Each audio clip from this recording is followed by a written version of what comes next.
உத்தரப்பிரதேசத்தையும் குஜராத்தையும் மற்ற மாநிலங்களையும் நாம் ஒப்பிட்டு பார்த்தோமேயானால் தமிழ்நாடு பின்தங்கி இருக்கிறது. மெட்ரோ ரயில் திட்டம் தமிழகத்தை பொறுத்த வரைக்கும் 54 கிலோமீட்டர். அந்த 54 கிலோமீட்டருக்கு ஒன்றிய அரசு செய்திருக்கிற உதவி, அதாவது நிதி உதவி 3273 கோடி. இதே நேரத்தில் குஜராத்தில் 39 கிலோமீட்டருக்கு ஒன்றிய அரசு கொடுத்திருக்கிற நிதி, வாரி வழங்கி இருக்கிற நிதி 12867 கோடி. எங்க 54 கிலோமீட்டருக்கு 3200, 34 கிலோமீட்டருக்கு 11000 கோடி. இதுதான் இன்றைக்கு மாற்றாந்தாய் மனப்பான்மை என்று இன்றைக்கு திராவிட முன்னேற்ற கழகம் மக்கள் மன்றத்தில் சொல்லுகிறது.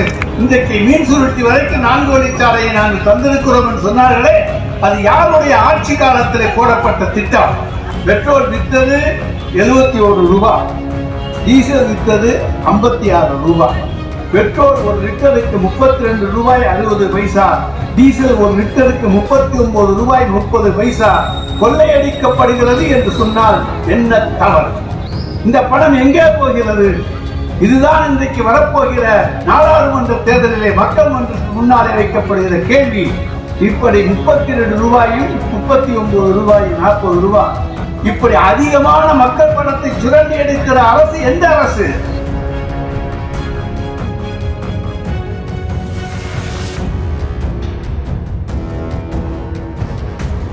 உத்தரப்பிரதேசத்தையும் குஜராத்தையும் மற்ற மாநிலங்களையும் நாம் ஒப்பிட்டு பார்த்தோமேயானால் தமிழ்நாடு பின்தங்கி இருக்கிறது.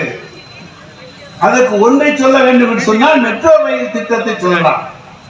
மெட்ரோ ரயில் திட்டம் தமிழகத்தை பொறுத்த வரைக்கும் 54 கிலோமீட்டர். அந்த 54 கிலோமீட்டருக்கு ஒன்றிய அரசு செய்திருக்கிற உதவி, அதாவது நிதி உதவி 3273 கோடி. இரண்டாவது கட்டம் முடிப்பதற்கு 70,000 கோடி வேணும், 54 கிலோமீட்டர். இதே நேரத்தில் குஜராத்தில் 39 கிலோமீட்டருக்கு ஒன்றிய அரசு கொடுத்திருக்கிற நிதி, வாரி வழங்கி இருக்கிற நிதி 12,867 கோடி. உத்தரப்பிரதேசத்திலே 32 கிலோமீட்டருக்கு ஒன்றிய அரசு ஒதுக்கி இருக்கிற நிதி 11,565 கோடி. எங்க 54 கிலோமீட்டருக்கு 3,200, 34 கிலோமீட்டருக்கு 11,000 கோடி. இதுதான் இன்றைக்கு மாற்றாந்தாய் மனப்பான்மை என்று இன்றைக்கு திராவிட முன்னேற்ற கழகம் மக்கள் மன்றத்தில் சொல்லுகிறது. இதற்கு பாரதிய ஜனதாவினுடைய பதில் என்ன?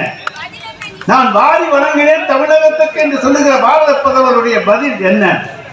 இங்கே என்ன? இன்றைக்கு மீன் சுருட்டி வரைக்கும் 4 வழிச்சாலையை நாங்கள் தந்திருக்கிறோம் என்று சொன்னார்களே, அது யாருடைய ஆட்சி காலத்தில் போடப்பட்ட திட்டம்? அன்றைக்கு DR பாலு அவர்கள் அன்றைக்கு நம்முடைய தலைவலி போக்குவரத்து துறையினுடைய அமைச்சராக இருந்த காலகட்டத்திலே அது கொண்டு வரப்பட்ட திட்டம். ஏன் இதையெல்லாம் சொல்லுகிறோம்? இன்னும் சொல்றேன் கேளுங்க. அன்றைக்கு பெட்ரோல் 2014 குரூட் ஆயில் இந்திய மதிப்பிலே 6,510 ரூபாய். ஏன்னா டாலர் ரேட்டுக்கெல்லாம் போக வேண்டாம். பெட்ரோல் வித்தது 71 ரூபாய், டீசல் வித்தது 56 ரூபாய். வாங்கிய விலை குரூட் ஆயில் 6,510. 2023 குரூட் ஆயிலுடைய விலை 6,132, 378 ரூபாய் குறைவு. 2014 விட 2023 378 ரூபாய் குறைவு. ஆனால் பெட்ரோலுடைய விலை 104 ரூபாய், டீசலுடைய விலை 96 ரூபாய். பெட்ரோல் ஒரு லிட்டருக்கு 32 ரூபாய் 60 பைசா, டீசல் ஒரு லிட்டருக்கு 39 ரூபாய் 30 பைசா கொள்ளையடிக்கப்படுகிறது என்று சொன்னால் என்ன தவறு?